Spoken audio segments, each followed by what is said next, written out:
Hello, and welcome to the Talking Apron. This is the podcast that turns food knowledge into meals that support your health.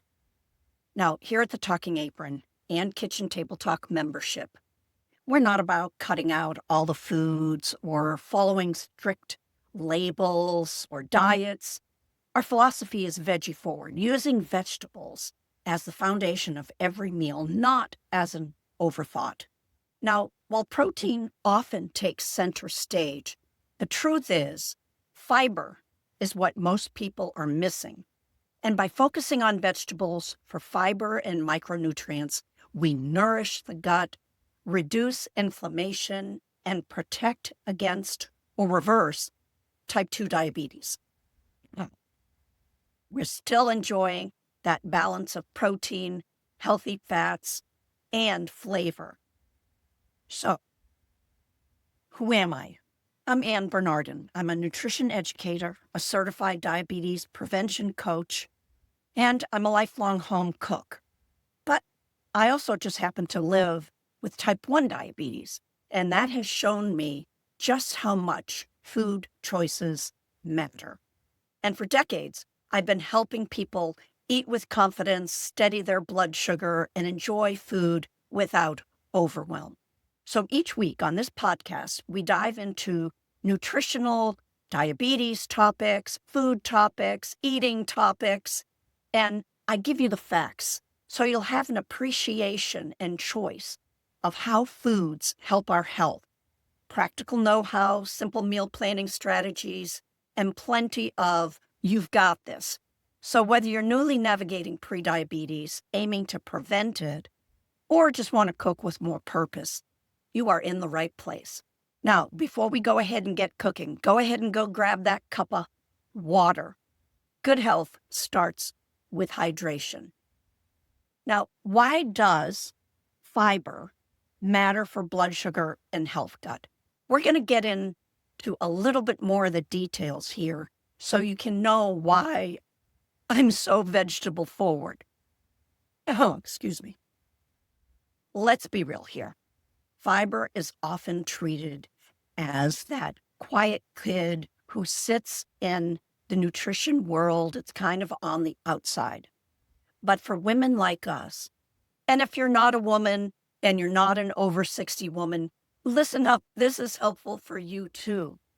But for women like us, especially with prediabetes or blood sugar balance, when it's on the radar, fiber is our true hero because women are not getting enough. Now, why? Well, one, fiber slows down those fast sugars that we may be eating. And when we're talking sugar, we're talking glucose. And as glucose moves through your bloodstream and you have fiber, it means fewer spikes and crashes. Now, fiber also feeds that good bacteria in our gut, the microbiome. You've heard that. You've heard, oh, yogurt's great for life cultures. Yes, it is.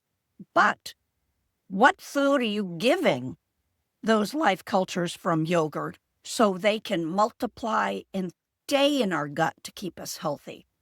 So we have to feed that good bacteria so that they thrive and protect our digestion system.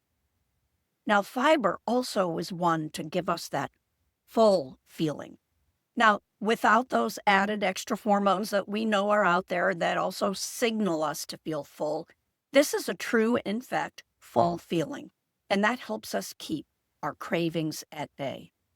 Think of fiber like a friend who brings order to a chaotic room just by standing there. Without fiber, things can just get messy. Now, we heal from the inside out, and we're talking about leaky gut and inflammation.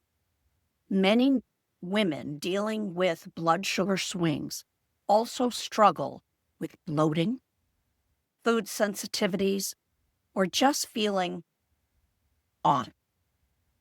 This can be tied to something called leaky gut, and that's when the lining of your intestines gets worn down. It's not strong. So there are tiny holes or particles of food slip into your bloodstream. Yeah, that's not a good thing. And what happens is it sparks inflammation, fatigue, and yes, even more blood sugar issues. Fiber helps with repairing the gut lining with short-chain fatty acids like butyrate, and it's made when fiber is fermented in the gut. You need fiber. And you know what happens with some of those other short-chain fatty acids? GLP-1s. Our body makes it when we eat enough fiber. No, it helps reduce inflammation in your body so your whole system calms down. And that's by healing the lining with those short-chain fatty acids. It also supports our immune balance. So you're not in that constant fight or flight with food. Because when you eat, sometimes it triggers because it's leaving the gut, going into our system, causing inflammation. And we want to calm that inflammation because we only want it when we truly need it, not on our daily. All right, let's get a little bit more personal here. Are you someone who cares about your health future? I'm going to say yes to that because you're listening to this podcast and maybe you were ready to turn it off, but you got this far.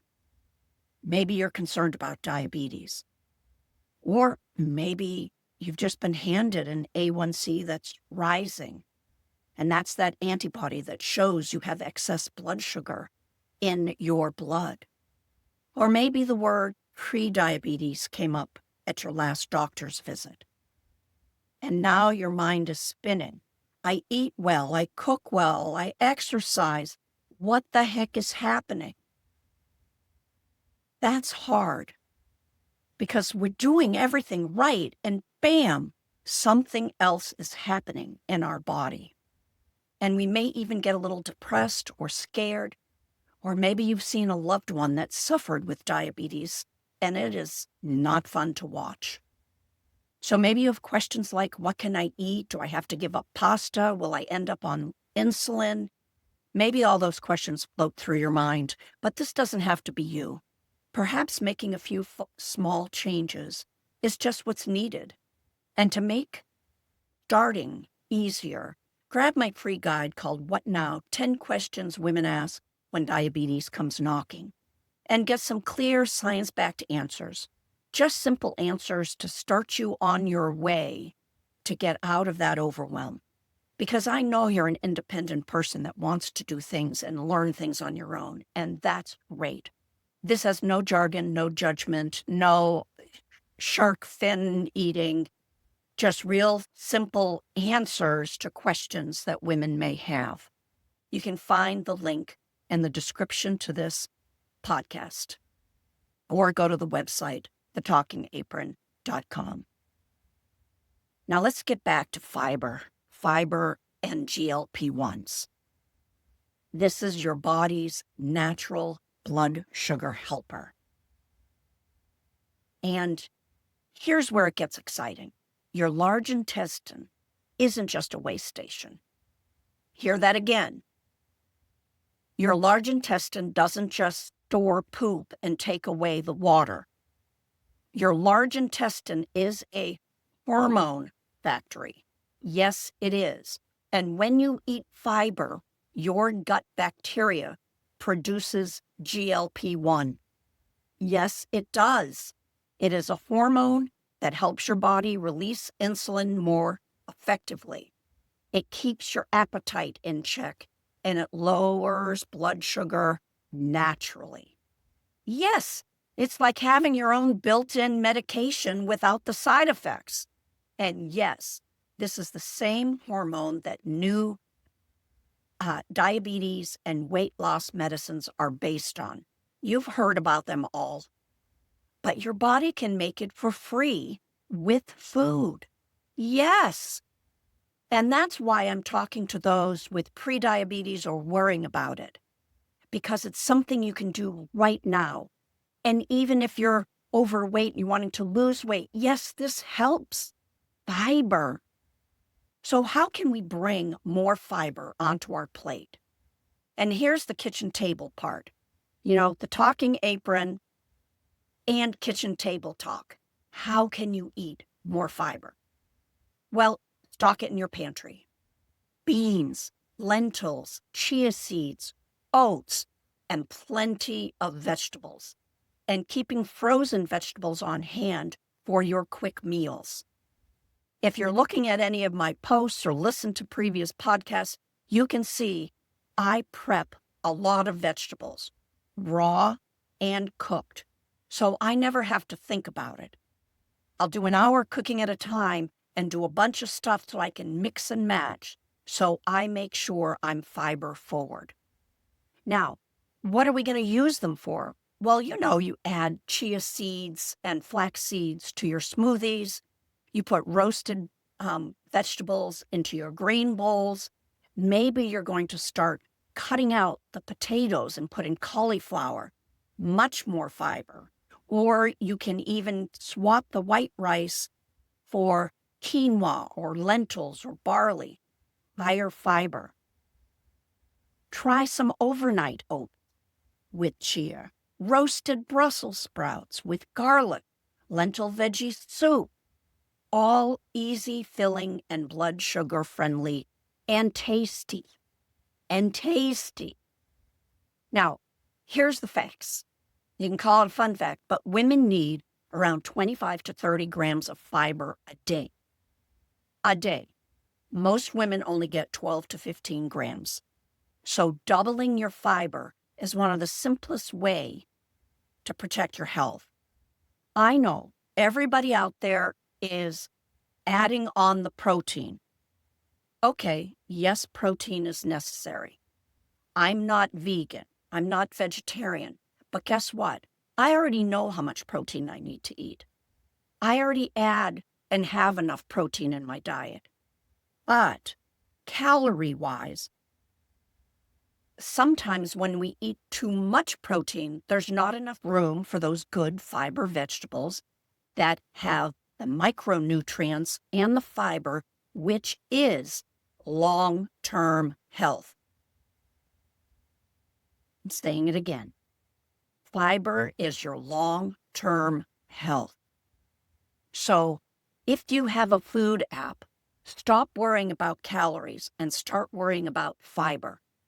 Because when you keep adding vegetables with fiber, you're lowering your calorie intake because you'll be full, you'll be having more fiber, you'll be having that GLP-1 activated, your leaky gut will be healed, and you won't be as hungry. Fiber, fiber, fiber. Okay, I'm going to say it one more time. Fiber. All right, as I close up today, that was a quick and fast information on why fiber is so important for your diet. Remember, every healthy and balanced plate is a small step towards your future self, and you only need to change one thing at a time. So I'm asking you today, start changing and looking at your fiber. Now, if you've gained an insight, feel free to share this episode with others. Maybe there's somebody else that needs a little bit of apron courage, and leave a quick review so other women can find their way here. Until next time, I'm cheering you on. And don't forget about the What Now free guide. Go ahead and pick that up in the description of this podcast. Bye for now.